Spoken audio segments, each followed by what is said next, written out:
dentro de sus propias normas convives y fuera de sus propias normas no existe nada. Te puede tocar, puede pasarle a un chico normal. Siembran el pánico por la ciudad, te atrapan y después nunca más vuelve a ser lo mismo.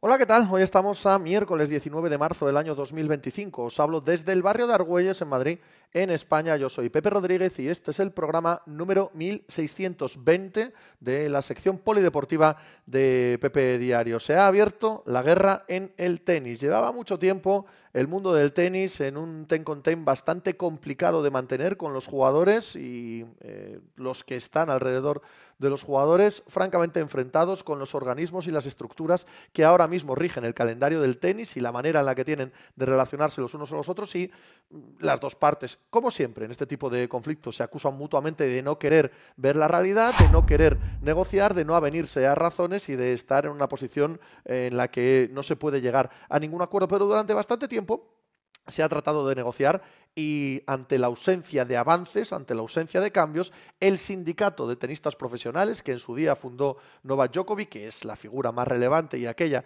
que lidera todo este movimiento, se ha personado con perdón, en los tribunales de Estados Unidos, de Gran Bretaña y de la Unión Europea para demandar a la ATP, a la WTA y a la ITF, a la Federación Internacional de Tenis, por prácticas abusivas, monopolísticas, por no repartir el suficiente dinero entre los tenistas y por llevar al tenis a una situación de precariedad, tanto económica como, según dicen ellos, por supuesto, en cuanto al respeto al descanso, el respeto a la salud de los jugadores, que es totalmente intolerable. Y ya está.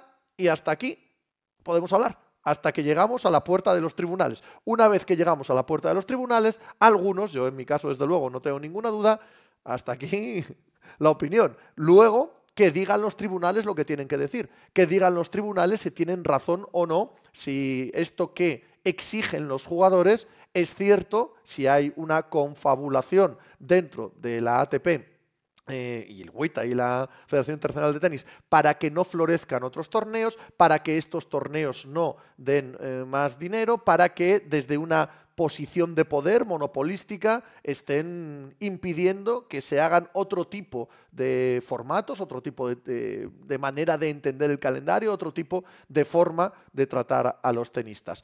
Debajo de todo subyace lo que subyace siempre. Por supuesto que puedo entender que el asunto de las prácticas monopolísticas es por donde tienes que enganchar judicialmente el tema, pero lo que subyace al final también, lo de los descansos, la salud de los jugadores, el calendario de 11 meses, la, entre comillas, obligatoriedad, que no sé si es tal, de tener que acudir a los torneos de los Masters 1000, de presentarse allí, en fin, el hecho de que los tenistas tienen que pagarse sus viajes, tienen que pagarse sus estancias y que en muchos de los casos, si quitamos a los que están en la cima del ranking, les cuesta mucho poder llegar a este tipo de torneos y a veces ni siquiera ganarse la vida dignamente. Bien, correcto, vale. Esa parte es la que va a los tribunales, pero lo que subyace, a mi modo de ver, es una de las patas que también el sindicato de jugadores ha puesto encima de la mesa.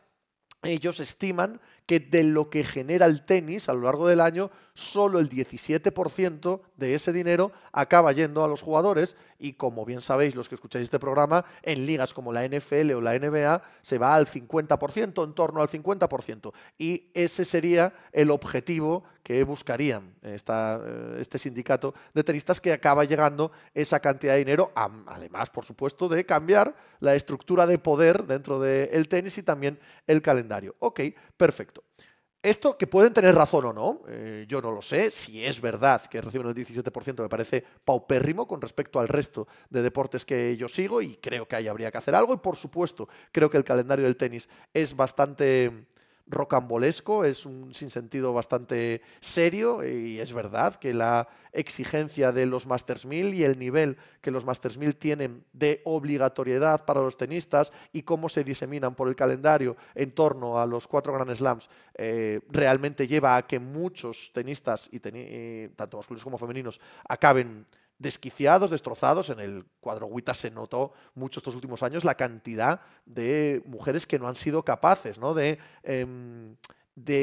no diré sobrevivir, pero sí de gestionar todas las exigencias del calendario y ha llevado a no pocos casos de chicas y de tenistas que han sido incapaces psicológicamente de poder con ello. No sé si eso tiene que ser así o no, por supuesto, para ser deportista de élite la fortaleza mental es absolutamente imprescindible, pero hemos hablado mucho, ¿no?, en los últimos años de que, tal y como está el mundo del tenis, que aparezcan tantísimos casos que no aparecen en otros deportes, quizás haya algo que modificar ahí, quizás haya algo que trabajar ahí en cuanto al calendario y en cuanto a la forma que tiene ahora mismo el tenis de jugarse durante todo el año. Insisto, que esto se lleve a los tribunales nos quita la capacidad de opinar, más que la capacidad de opinar, el peso que pueda tener la opinión de nadie, ya no la mía, que no soy evidentemente nadie, sino la de casi cualquier otro, incluido el propio Djokovic, o el presidente del ATP, o el dueño de Roland Garros, no importa. Cualquier opinión que se pueda dar en torno al tenis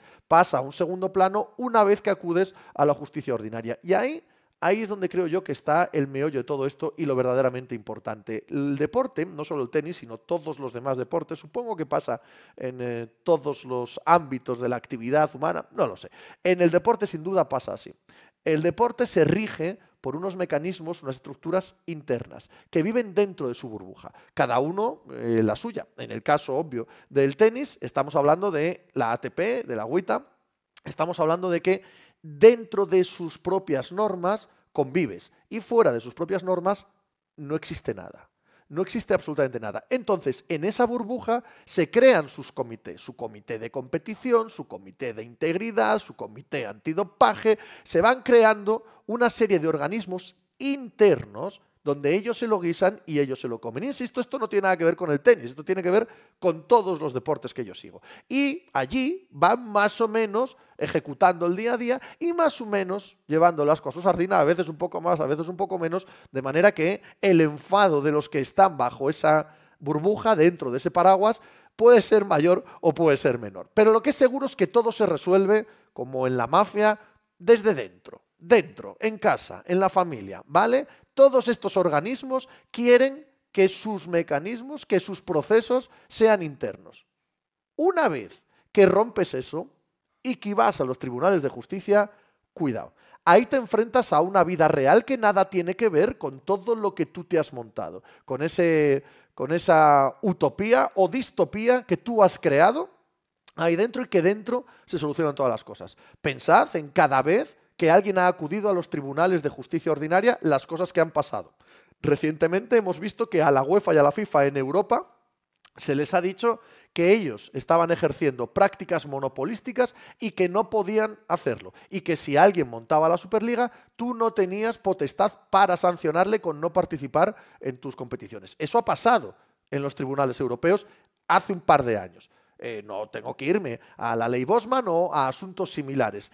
Cada vez que alguien acude a la justicia ordinaria, se tambalean los andamiajes que sostienen las competiciones, los calendarios, los años y quienes se reparten el dinero y la manera en la que se reparten el dinero dentro de los deportes. Porque la justicia ordinaria va con unos criterios que nada tienen que ver con esta especie de escapatoria de la realidad que suelen ser todas las organizaciones que se encargan de que los deportes vayan por el carril y vayan en la dirección unívoca que se marca a veces por la tradición, a veces por el destilado de años y años de hacerlo y otras veces sí, ya veremos si este es el caso o no, otras veces porque has conseguido coger el poder de ese deporte y que se haga todo el rato como tú digas. Y aunque pueden decirte, bueno, salte de aquí a ver qué tal te va, salirse de ahí es la nada. Y esas prácticas abusivas de poder las hemos visto una y otra vez, una y otra vez.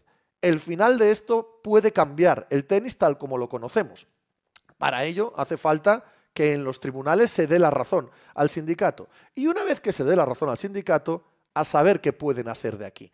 También digo lo contrario. Si en los tribunales se estima que el sindicato no tiene razón, que cada cual puede trabajar libremente bajo la ATP, la WTA y la Federación Internacional de Tenis o bajo cualquier otra paraguas, bajo cualquier otra alternativa que se cree, que se monte, aquí Pacio es posgloria. Habrá entonces que decir que tenía razón esta gente y que estaba haciendo lo mejor posible con el calendario del tenis.